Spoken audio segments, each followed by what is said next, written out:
now we are going to discuss section 58 of the CRPC, that is police to report apprehensions, कि police को report करनी होगी, तफसील देनी होगी एप्रीहेंशंस की, गिरफ्तारियों की। तो किसको तफसील देंगे?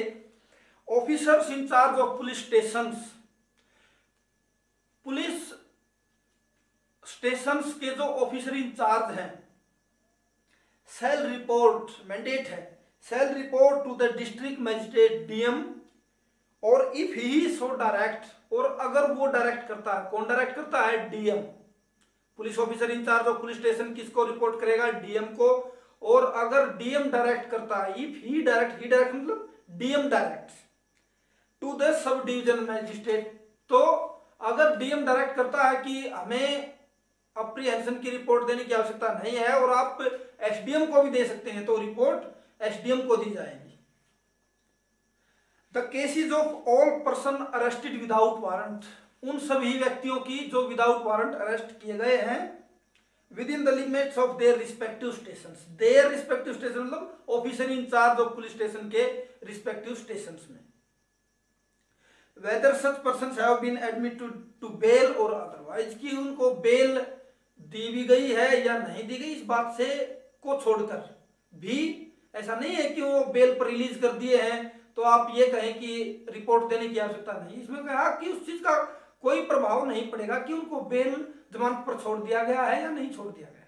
खैर, now the very first question is objective of this section, इस धारा का उद्देश्य क्या रहा है? इस धारा का उद्देश्य है magistrate should be kept informed about all the apprehensions in all the cases where the arrest is made without warrant, ताकि क्यों? so that he could regularly keep his eyes whether the police officers are exercising their powers validly or not, उचित तरीके से powers का exercise कर रहे हैं या नहीं कर रहे हैं, और whether they have followed the mandates that are provided under section 56 और 57, सब धारा 56 और 57 सीआरपीसी की जो मैंडेट है उनको वो पूरा कर भी रहे हैं या नहीं कर रहे हैं। अपने आप को इस बारे में जानकारी रखने के लिए पुलिस ऑफिसर्स से रिपोर्ट मांग सकते हैं, या ये कहें कि पुलिस ऑफिसर्स की लायबिलिटी होगी कि वो समय समय पर रिपोर्ट सभी गिरफ्तारियों के बारे में देते रहे। Now a case is there, Solanki versus State of Kerala 2006 Criminal Law Journal Division Bench. DB means Division Bench. Bench consisted of 2 justices. और इस केस में क्वेश्चन क्या अराइज हुआ? एनडीपीएस एक्ट वर्सेस सीआरपीसी, कि सीआरपीसी का जो section 58 है वो कहता है कि जहां कोई भी गिरफ्तारी होगी तो वो रिपोर्ट देनी होगी, एक तफसील देनी होगी डीएम या एसडीएम को। तो द क्वेश्चन अराइजेस कि क्या एनडीपीएस एक्ट में जब कोई गिरफ्तारी की जाती है तो क्या उस केस में भी तफसील देना, जानकारी देना, रिपोर्ट देना जरूरी होगा या नहीं होगा?